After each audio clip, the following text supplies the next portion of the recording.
Très bien. Donc, bon, c'est un peu bizarre de se présenter, mais je suis professeur de philosophie, je suis agrégé de philosophie, j'enseigne à Paris. Je suis aussi éditeur. Je m'occupe d'une maison d'édition à Paris qui s'appelle Almora, qui publie des livres sur le bouddhisme, d'ailleurs, enfin, en général la spiritualité orientale, extrême orientale, mais aussi sur le bouddhisme, notamment le bouddhisme tibétain. On publie des enseignements, par exemple, de Naikab Norbu, et on publie des traductions du tibétain, notamment là on vient de publier une anthologie de Longshengpa, qui est un maître tibétain du XIVe siècle. Voilà. Alors, la conférence ce soir s'appelle donc S'éveiller à la vacuité, c'est ce que tu m'avais proposé. Alors c'est le titre d'un de mes livres que j'ai publié en 2007, donc il y a déjà 8 ans, et dans lequel je présente un chemin vers la vacuité. S'éveiller à la vacuité. Alors, ce sont des mots qu'on connaît, surtout dans la tradition tibétaine, ce sont des mots extrêmement importants. D'abord, s'éveiller. S'éveiller, vous savez, le Bouddha s'appelle le Bouddha parce que c'est l'éveillé, bien sûr. C'est un mot sanskrit. Un mot sanskrit qui vient d'une racine, boud, qui signifie se réveiller, comme on se réveille le matin. Si vous voulez dire que le réveil, un sonnet vous a réveillé, on dirait Bouddha ou Prabhuddha, donc c'est se réveiller. Donc en fait, il s'agit de se réveiller. Comme on se réveille le matin, parce que il me semble que nous sommes endormis, bien que nous nous croyions très éveillés, très conscients, en fait nous dormons. Nous dormons parce que nous sommes très inattentifs. Nous sommes inattentifs en particulier à ce que nous sommes. Nous ne voyons pas qui nous sommes. Et dès lors, nous ne voyons pas non plus très bien le monde. Et alors en fait, quand on rêve, on se prend pour un personnage quelquefois, hein, on peut se prendre pour, si on est un homme, se prendre pour une femme, si on est une femme, se prendre pour un homme, on se prend pour quelqu'un, on rencontre des gens, on voit des paysages, on voit des villages, enfin, c'est comme la vraie vie, quoi. Mais en fait, c'est irréel. Et puis, quand on se réveille, tout ça disparaît et ça n'était qu'une illusion. Eh bien, je crois que l'éveil correspond à quelque chose de ce genre où on cesse de se prendre pour un personnage, pour ce à quoi on est identifié. C'est pourquoi d'ailleurs l'image de l'éveil est une très bonne image. C'est quelque chose de ce genre. On se réveille. Et d'ailleurs c'est assez inattendu de se réveiller parce que la croyance dans le rêve était profonde. Et quand on rêve, on ne sait pas qu'on rêve. Et donc quand on se réveille, on s'aperçoit qu'on prenait pour réel quelque chose qui était irréel. C'est quand même un choc. C'est un choc. Alors, quand on se réveille le matin, en général, le réveil est assez radical aussi. On dort et on se réveille. Le réveil sonne. Et c'est rarement graduel, en fait. C'est soudain, quoi.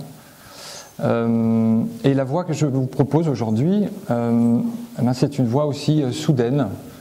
C'est une voie radicale qui fait sonner un réveil et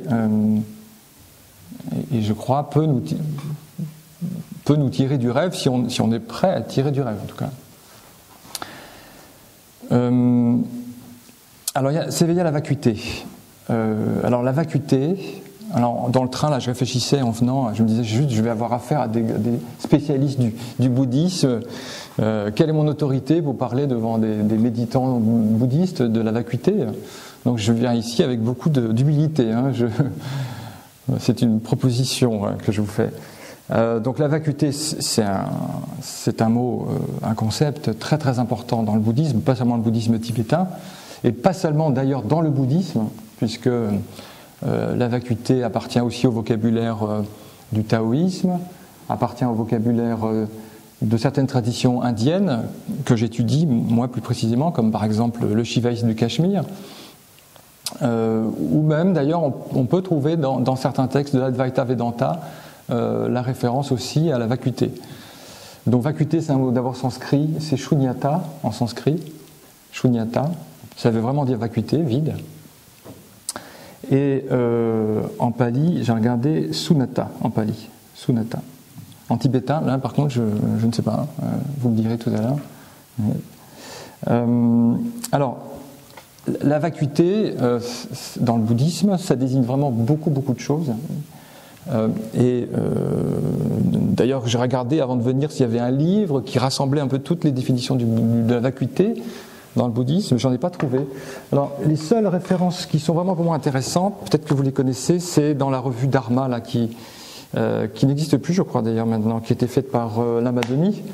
Là, c'est un numéro spécial sur la vacuité, avec d'ailleurs un texte de Kalu Rinpoche, vraiment très intéressant, mais c'est plutôt dans une perspective tibétaine. Et puis, vous avez un livre qui avait été fait aussi sur la vacuité, Nagarjuna et la doctrine de la vacuité. Alors ça existe encore, c'est en poche même. Alors, mais rassurez-vous, je ne vais pas vous faire un cours de philosophie sur la vacuité. Hein. Mon objectif, ce soir, c'est d'expérimenter la vacuité, de vivre la vacuité. Parce que si je ne faisais que parler, bon, voilà, on aurait des idées, on enrichirait peut-être notre mémoire, mais ça ne changerait pas vraiment notre existence. Je crois que ce qui est important, c'est la pratique, c'est expérimenter cette vacuité. Donc c'est ce que j'ai, voilà, je suis né avec mes outils, vous voyez, ma trousse à outils, à ma grosse valise. Et donc ce que je vous propose, après une petite introduction, ce que je vais vous proposer, c'est de partager avec vous des moyens pour expérimenter cette vacuité. Que d'ailleurs, je suis sûr, vous avez déjà rencontré. Parce qu'en fait, c'est pas quelque chose de nouveau, la vacuité, c'est quelque chose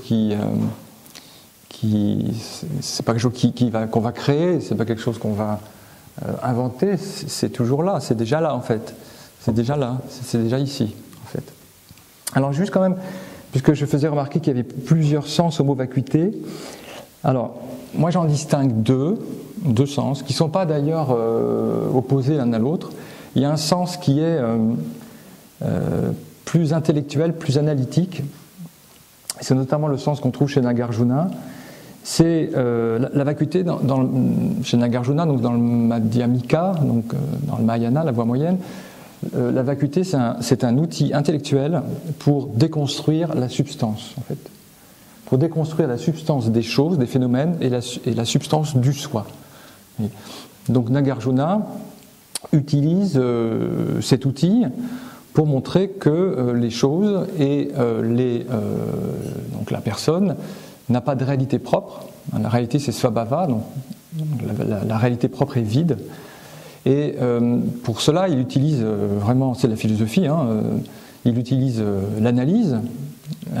C'est vraiment très très bien fait, très intelligent, très, très difficile aussi. Et si vous voulez, il renverse notre illusion dans la réalité des choses. En particulier, il s'y prend en montrant que tout est interdépendant. Vous connaissez ce concept d'interdépendance, hein, tout est interdépendance. Tout est interdépendant. Et pour lui, d'ailleurs, la vacuité, c'est un synonyme d'interdépendance. Il écrit dans son traité du milieu, là, traité du milieu, nous appelons vacuité ce qui apparaît en dépendance. Donc la vacuité, c'est un autre nom pour dépendance. C'est assez facile à comprendre, d'ailleurs. Enfin, je prends un exemple. J'ai l'impression que mon corps est quelque chose de très solide, qu'il a un être, une essence, une substance. Mais en fait, mon corps, c'est une abstraction parce qu'il n'existe pas indépendamment du reste, bien sûr. Que serait mon corps sans l'air que je respire, sans l'eau que je bois, sans la nourriture? Que serait mon corps sans le soleil? Puisque si le soleil s'arrête 8 minutes après, nous mourrons tous. Donc le soleil est un organe de mon corps aussi important que mon cœur, plus important que mon cœur. On peut changer mon cœur, on ne peut pas changer mon soleil. Et puis, dans mon corps aussi, il y a un ensemble d'agrégats qui sont tous en interdépendance, le foie, le rein, les poumons, tout ça étant relié à des cellules. Hein, que serais-je sans mes cellules? Que serais-je sans mes organes? Que seraient les cellules sans les molécules, etc. Donc, on peut ainsi s'apercevoir que le corps est vide de substance propre. Vous voyez, il est interdépendant, il est c'est en fait, si vous voulez, on peut parler du corps, mais on peut parler de mon corps, mais en sachant que c'est un concept, un mot utile. Hein. Dans la vérité relative, dans le quotidien, c'est utile de parler de mon corps, etc. Mais dans la vérité ultime, il n'a pas de substance propre, pas d'essence. Il est vide. En ce sens-là, il est vide, vous voyez. Et on pourrait faire la même analyse pour, c'est ce que fait d'ailleurs Nagarjuna dans son livre, on pourrait faire la même analyse pour tout. D'ailleurs, en Occident, on a des choses qui se rapprochent de ça chez les philosophes sceptiques. En Grèce, chez Pyrrhon, par exemple, on a le même genre d'analyse de déconstruction. Ça. Pareil pour le moi. Hein, si je cherche l'essence de mon moi, je ne la trouverai pas parce que mon moi est interdépendant aussi, il est relié à tout le reste. Je crois que mon moi est une substance, mais où est-il mon moi, hein, si il n'est pas dans mon nom. Hein, mon nom, José Leroy, c'est qu'un nom, je ne suis pas mon nom. Il n'est pas dans mon métier, je ne suis pas professeur, j'exerce le métier de professeur, parfois je fais autre chose. Il n'est pas non plus, mon moi n'est pas dans mon corps. Hein, si je regarde mon corps, je verrai du sang, de l'urine, des excréments, des os, mais je ne verrai pas de moi. Si je regarde dans mes pensées, si je cherche mon esprit, eh bien je verrai des pensées qui s'enchaînent les unes après les autres, mais je ne trouverai pas de moi non plus. Je trouverai des pensées, un flux de pensées. Donc quand je cherche mon moi, je ne le trouve pas, il est vide. Pas de substance propre non plus. C'est comme ça que Nagarjuna s'y prend dans son livre, dans son traité. Et c'est extrêmement profond, extrêmement profond. La vacuité, d'ailleurs, n'est pas non plus une substance. Il ne faudrait pas substantiver la vacuité et en faire, vous voyez, ce serait une erreur. D'ailleurs, Nagarjuna dit que ceux qui s'attachent à la vacuité sont les pires de tous, parce qu'ils font un concept de ce qui n'est pas une substance. Donc ça, c'est le premier sens de la vacuité. D'accord ? Interdépendance, outil d'analyse. Alors, évidemment, cet outil d'analyse, il conduit à l'expérience de la vérité ultime. Il conduit à l'éveil. Il ne s'agit pas de faire la philosophie juste pour faire de la philosophie. C'est un chemin d'analyse. Mais c'est quand même, vous voyez, c'est un chemin d'analyse je trouve qui est utile pour les gens qui aiment l'analyse, qui aiment bien suivre la raison jusqu'au bout, puis après sauter dans le vide. Alors, dans d'autres traditions bouddhistes, je ne vais pas les faire toutes, rassurez-vous, mais dans une autre très importante qui s'appelle Yogacara, c'est-à-dire le bouddhisme idéaliste, qu'on appelle aussi Chittamatra, représenté par Vasubandhu et son frère Asanga, c'est 4e, 5e siècle, aussi important que Nagarjuna, Vasubandhu. Là, la vacuité est aussi essentielle, et la vacuité pour Vasubandhu, c'est surtout la vacuité du sujet et de l'objet. Il n'y a pas de sujet qui voit, qui perçoit, et il n'y a pas d'objet perçu. La vacuité, c'est donc l'absence du couple de la dualité sujet-objet. Absence du couple de la dualité sujet-objet. Et là, donc dans ces traités, il y a aussi tout un travail d'analyse pour voir que nous pouvons déconstruire cette dualité sujet-objet pour arriver à la réalité ultime, à l'absolu, en fait. Mais c'est aussi un travail progressif d'analyse. Ce sont des textes très difficiles. On s'aperçoit d'abord que tout apparaît dans l'esprit. Tous les phénomènes apparaissent dans l'esprit. Première étape. Deuxième étape, on s'aperçoit qu'il n'y a pas d'esprit du tout non plus. Et troisième étape, on arrive à l'éveil. Donc, chemin progressif. Et puis, il y a un troisième sens, pour moi, de la vacuité, et c'est celui que je voudrais partager avec vous. C'est un sens qui n'est pas le résultat d'une analyse, mais d'une expérience directe. C'est une vacuité découverte dans l'instant. C'est-à-dire que ma proposition, c'est qu'on peut immédiatement accéder à la vacuité, à l'ouverture. Alors là, si j'avais à m'appuyer sur des traditions, ce serait plutôt sur le bouddhisme Chan, ou Zen, et le bouddhisme Dzogchen tibétain. Je ne sais pas si vous connaissez le Dzogchen tibétain, mais là aussi, dans le Dzogchen tibétain, le concept de vacuité est essentiel, mais chez les maîtres tibétains, par exemple chez Longshengpa dont je parlais tout à l'heure, il s'agit de plonger immédiatement dans la vacuité, dans l'instant. Oui. Alors cette distinction entre, disons, une vacuité analytique, qui est le résultat, qui est un outil intellectuel, et une vacuité, on pourrait dire, d'intuition, cette distinction, elle est faite, par exemple, par un maître tibétain que vous connaissez peut-être, qui s'appelle Tenzing Wangyal, dans un livre, un très beau livre qui s'appelle Les prodiges de l'esprit naturel, et lui distingue très bien aussi la vacuité qu'il appelle la vacuité des sutras, donc la vacuité analytique de Nagarjuna, et la vacuité directe. Donc si vous permettez, je vous lis juste ce petit passage. Il dit ceci: bien que l'objectif des enseignements des sutras soit le même que celui du Dzogchen, donc cette voie tibétaine, à savoir la découverte de la vérité absolue, les voies qu'ils empruntent pour y parvenir sont différentes. Donc les voies sont différentes. Lorsque les maîtres des sutras parlent de l'obtention de la compréhension de la vacuité, il s'agit d'une compréhension atteinte au moyen de l'esprit conceptuel, c'est-à-dire par la pensée. Oui. En effet, dans le système des sutras, le pratiquant observe un objet pour en comprendre l'essence vide, ce qu'il fera grâce au concept de la vacuité, ce que je vous ai montré tout à l'heure avec le corps. D'accord ? Ensuite, fort de cette compréhension intellectuelle, le pratiquant essaie de pénétrer dans une compréhension directe et non conceptuelle de la vacuité. Donc première étape, l'analyse conceptuelle, et ensuite l'expérience de la vacuité. À l'opposé, bon je ne suis pas sûr que ce soit opposé, mais enfin, à l'opposé, au lieu de l'analyse intellectuelle d'un objet pour comprendre la nature vide de la réalité et l'aspect vide de l'état primordial, le Dzogchen utilise la transmission directe, l'introduction directe et immédiate dans la vacuité, alliée à diverses formes de shiné. Shiné, samatha, donc shamatha, l'apaisement de l'esprit. Donc voilà, ce qu'il propose, c'est une introduction directe et immédiate dans la vacuité. Introduction directe et immédiate dans la vacuité. Donc c'est cette introduction directe et immédiate que je vais vous proposer ce soir.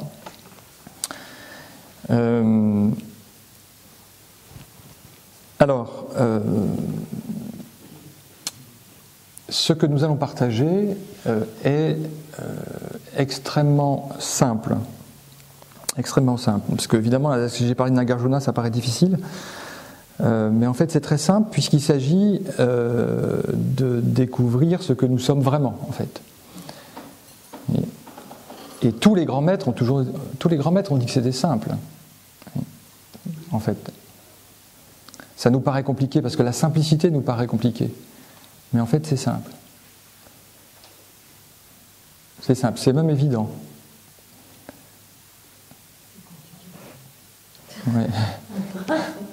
Mais c'est évident. Alors, il y a un texte que j'aime bien d'un maître bouddhiste qui s'appelle Wang Po, c'est un maître zen. J'aime beaucoup le Chan chinois. Je trouve que ce sont des maîtres directs qui vraiment ont trouvé des outils très concrets pour amener à cette expérience. Et Wang Po, donc, c'est le 9e siècle à peu près, dit à ses disciples, mais enfin, pour ne pas voir la vacuité, il faut que vous soyez ivre, c'est pas possible. C'est-à-dire que...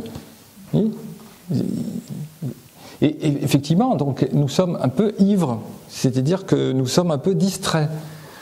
Nous ne regardons pas au bon endroit. Et donc, ce dont nous avons besoin, c'est d'attention, c'est de prêter attention. Voilà. Nous sommes un peu ivres. En tout cas, vous, je ne sais pas. Mais moi, je le suis parfois et je l'ai été pendant très longtemps dans ma vie. Et comme je le disais tout à l'heure, j'avais pourtant l'impression d'être tout à fait conscient, mais je dormais et j'étais enivré. Alors, ce que nous disent aussi ces maîtres zen et les maîtres Dzogchen disent la même chose. Dans le livre S'éveiller à la vacuité, j'avais donné beaucoup d'exemples de maîtres zen et maîtres Dzogchen. Ce sont les traditions dont je me sens le plus proche. Et donc, les maîtres zen nous disent aussi que c'est immédiat. Ça ne peut être qu'immédiat de toute façon, parce que ce que nous cherchons n'est pas dans le temps. Donc, on ne peut pas prendre du temps pour trouver quelque chose qui est hors du temps. Ça ne peut être que dans l'instant. C'est un saut dans l'instant, c'est un saut vertical. C'est pas quelque chose c'est pas comme faire du piano où on devient meilleur avec le temps. On s'exerce, on s'améliore pour le concert qui aura lieu plus tard. Mais ici, il s'agit de quelque chose de tout à fait différent. Il s'agit d'une percée hors du samsara, donc hors de l'écoulement temporel.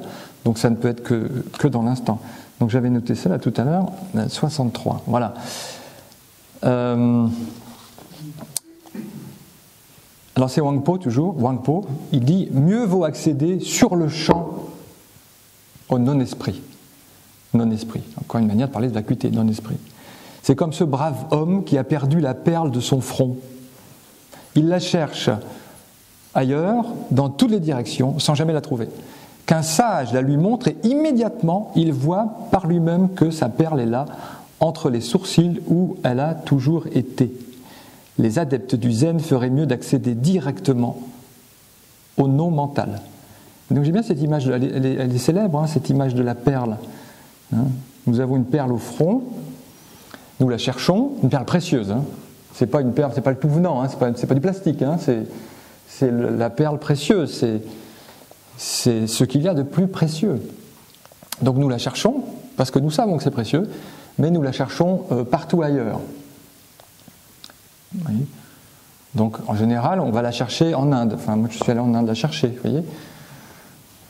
Ou alors au Tibet aussi, on peut la chercher au Tibet, ou au Japon. Vous voyez ? Un peu partout, là-bas, mais pas ici, pas là où elle est, or elle est juste ici, vous voyez, sur notre front. Et donc, ce dont nous avons besoin, c'est juste que quelqu'un nous dise « Non, mais la perle, t'as pas besoin d'aller en Inde, à Bénarès ou à Tiruvannamalai chez Ramana Maharshi. Non. C'est tout à fait possible à Marseille, rue du Paradis, parce qu'elle est juste là, juste ici. » Et donc, quand on montre à quelqu'un que... Ça m'est arrivé avec mes lunettes, peut-être ça vous arrive aussi, je sais pas, gens qui portent des lunettes, cherchez ses lunettes, comme ça. Mince alors, où j'ai mis mes lunettes. Et puis soudainement, on les voit, quoi. C'est soudain, et c'est surprenant. Mais comment j'ai pu faire Donc c'est un peu comme ça. C'est-à-dire, en tout cas, pour moi, c'est comme ça. C'est-à-dire que c'est évident parce que c'est déjà là, mais on ne le voit pas parce qu'on cherche ailleurs. Oui. Donc ça rejoint cette idée de distraction dont je parlais tout à l'heure. C'est évident, c'est immédiat.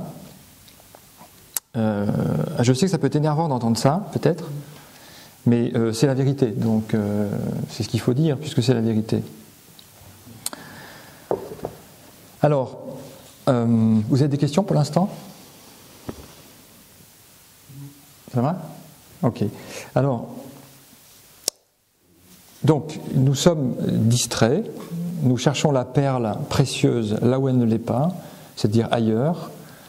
Et donc, il nous faut quelques outils pour prêter attention. Juste pour ramener l'attention vers la perle, vers cette vacuité. D'ailleurs, tout à l'heure, je disais au passage que la vacuité n'était pas seulement un concept qu'on trouve dans les traditions extrême-orientales. J'avais noté ça là, chez Maître Eckhart, c'est juste une parenthèse, chez Maître Eckhart, donc le grand mystique chrétien du XIVe, dans ses traités et sermons, et on dirait du Nagarjuna en fait, il dit « Toutes les créatures sont un pur néant ». Elles sont vides, quoi. Il rajoute « Je ne dis pas qu'elles sont peu de choses, c'est-à-dire quelque chose. Non, je dis qu'elles sont un pur néant. Ce qui n'a pas d'être est néant. Mais aucune créature n'a d'être. » Donc, il y a des liens qui ont été faits d'ailleurs entre le néant chez Maître Eckhart et la vacuité bouddhiste. Alors, donc je vais vous proposer quelques outils pour prêter attention à ce qui est ici, à ce qui est maintenant, à ce qui est évident, à ce qui est simple et immédiat. Je voudrais dire aussi une chose, c'est que il y a une légende à laquelle j'ai cru aussi, qui veut que pour s'éveiller à la vacuité, il faut être exceptionnel. On a tous lu des récits de grands méditants, de grands maîtres, si on pense à Milarepa par exemple, ou à Ramana Maharshi, On se dit, voilà, ces hommes étaient des vrais sages, mais alors, vraiment, c'était des êtres exceptionnels. Ils ont médité des années dans des grottes, dans le froid ou dans le soleil. Ou alors, on a affaire à des gens extrêmement brillants, comme Nagarjuna, des philosophes de très très haut niveau, ou Maître Eckhart, ou des érudits comme Plotin. Donc, on se dit, vraiment, on n'y arrivera pas, quoi. C'est pas pour nous, parce qu'on n'est pas, enfin, moi en tout cas, je ne suis pas un grand méditant comme Milarepa, je ne suis pas non plus un érudit comme Nagarjuna, etc. Bon. Mais en fait, c'est accessible pour tout le monde. C'est accessible pour tout le monde, pour les hommes ordinaires, pour les hommes et les femmes ordinaires. Parce que c'est notre vraie nature. C'est notre vraie nature. C'est ce que nous sommes vraiment. Donc, pourquoi serait-il vraiment hors de notre portée de réaliser ce que nous sommes, puisque nous le sommes déjà.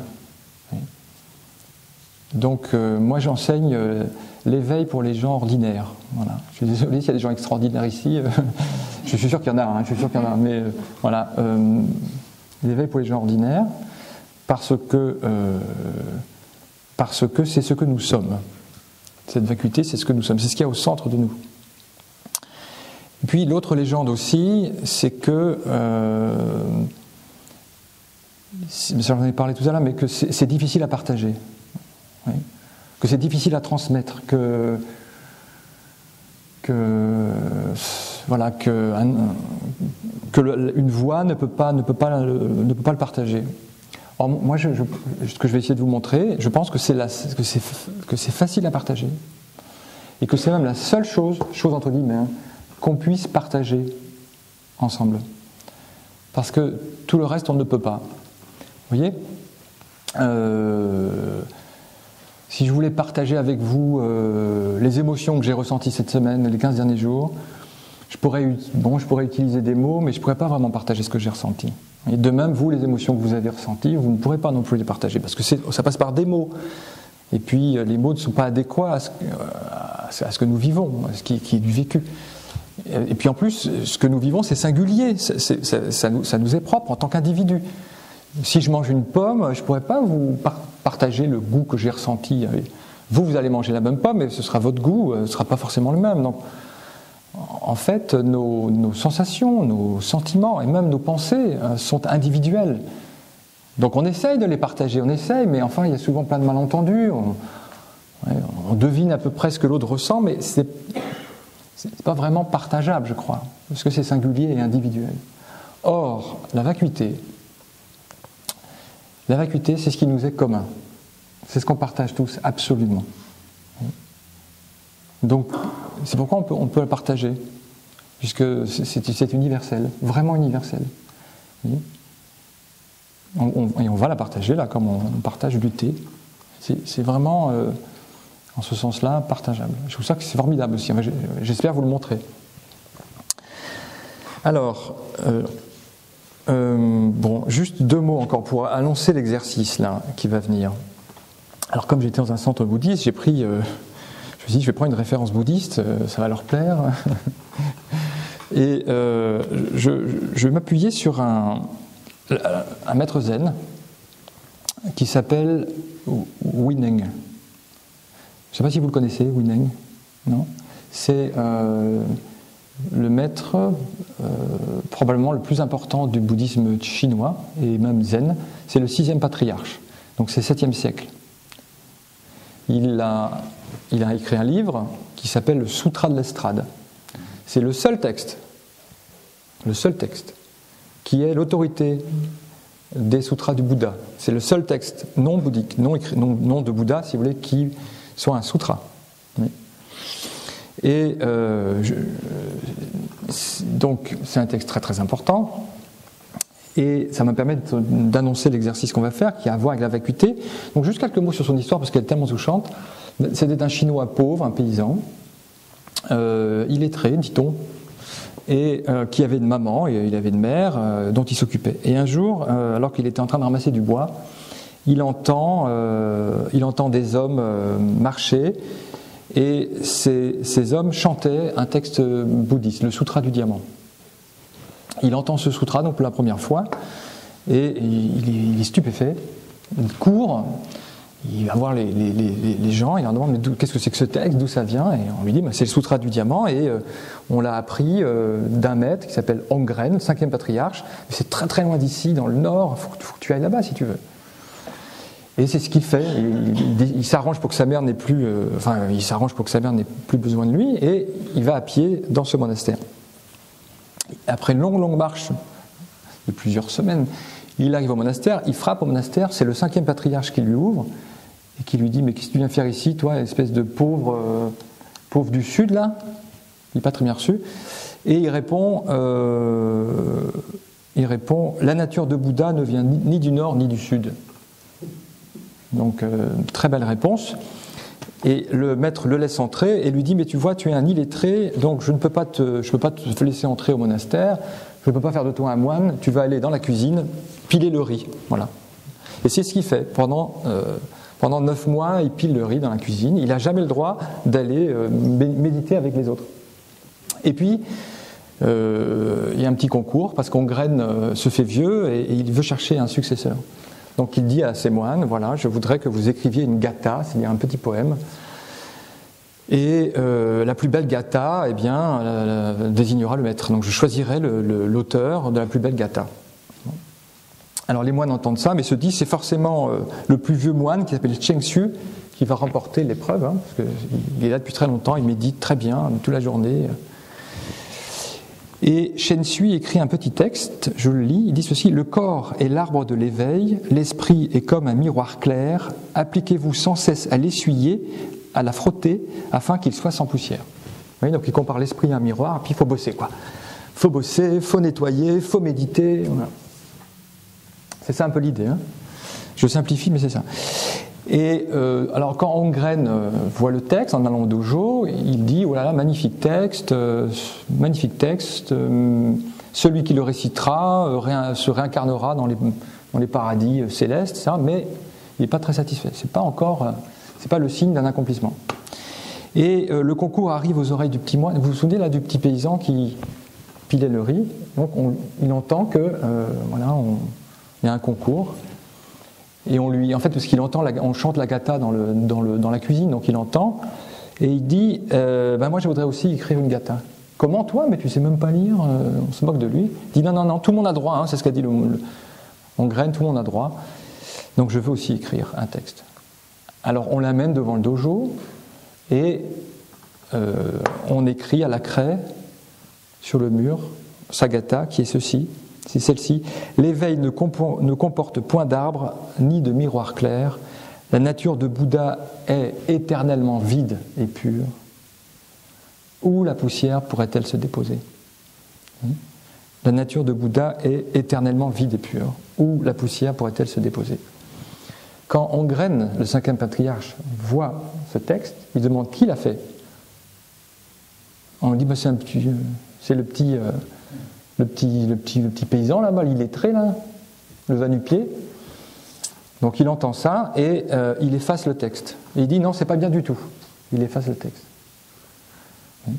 Mais il sait qu'il a trouvé son successeur. Ce sera le 6e patriarche. Et le soir, il le fait venir dans sa chambre à minuit et lui dit voilà le bol du Bouddha, voilà la robe du Dharma. Tu es maintenant le 6e patriarche. Simplement, les moines vont être très mécontents. Très, très, très, très mécontents. Donc je te conseille de fuir vers le sud, de partir maintenant, parce qu'ils vont même te tuer. C'est ce qu'il dit, ils vont te tuer. Donc il s'en va avec le bol et le dharma. Quand le matin, les moines apprennent cela, ils se lancent à sa poursuite furieux. Ils veulent le tuer. Donc ça en dit long quand même sur les pratiquants de ce monastère. Donc c'est une chasse qui commence, et ils se découragent quand même les uns après les autres, sauf un, qui est un ancien général, c'est pour ça qu'il lâche pas prise. Et le 6e patriarche en a assez de courir, et il dit tant pis, advienne que pourra, s'il veut me tuer, il me tuera. Il se met en méditation sur un rocher, il laisse le bol et la robe, voilà. Et le moine arrive, furieux, moine Ming. Il est prêt à le tuer. Et en fait, Huineng lui dit, qu'est-ce que tu veux vraiment? Est-ce que tu veux le bol, la robe, je te les donne. Ou est-ce que tu veux la vérité? Est-ce que tu veux la vérité ou le bol? Et il comprend son erreur, il comprend qu'il a affaire à un vrai maître, il dit non, donne-moi la vérité. Et voici ce que lui dit Huineng. C'est très court et c'est très simple. D'abord, il lui dit calme-toi quand même, parce qu'il est un peu énervé. Et il lui dit ceci. Qu'est-ce qu'il lui dit?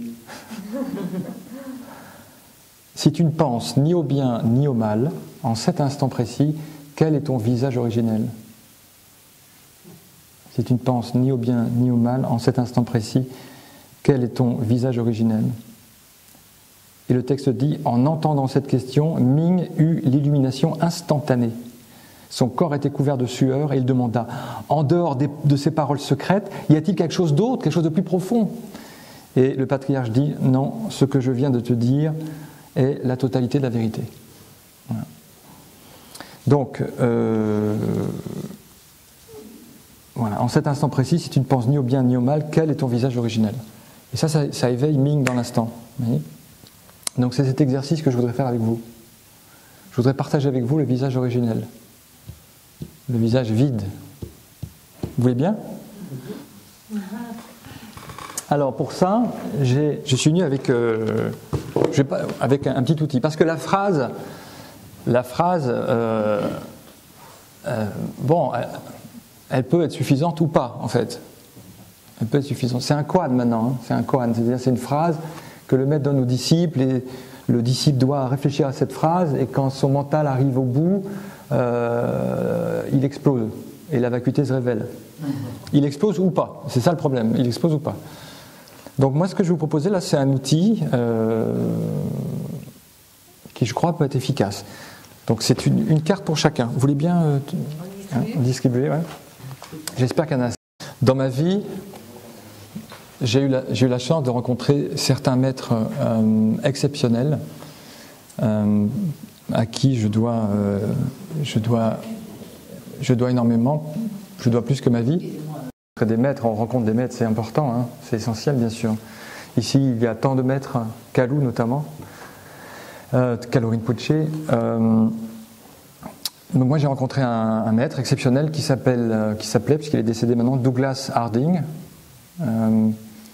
qui a mis au point tous ces outils. Douglas Harding est un philosophe anglais, mort en 2007, presque centenaire, à 2 ans près, et qui avait vu cette vacuité en 1943 en Inde, et qui a par la suite essayé de transmettre ce qu'il avait vécu à ses contemporains. Donc il a travaillé énormément, il a consacré sa vie entière à ça, et donc il a mis au point certains outils que moi je trouve très efficaces et qu'on est plusieurs à travers le monde à trouver très efficaces. Voilà. Bien sûr, le message n'est pas nouveau, il s'appuyait beaucoup sur le bouddhisme zen notamment, mais les outils sont modernes, quoi. C'est la technique, quoi, la technique moderne.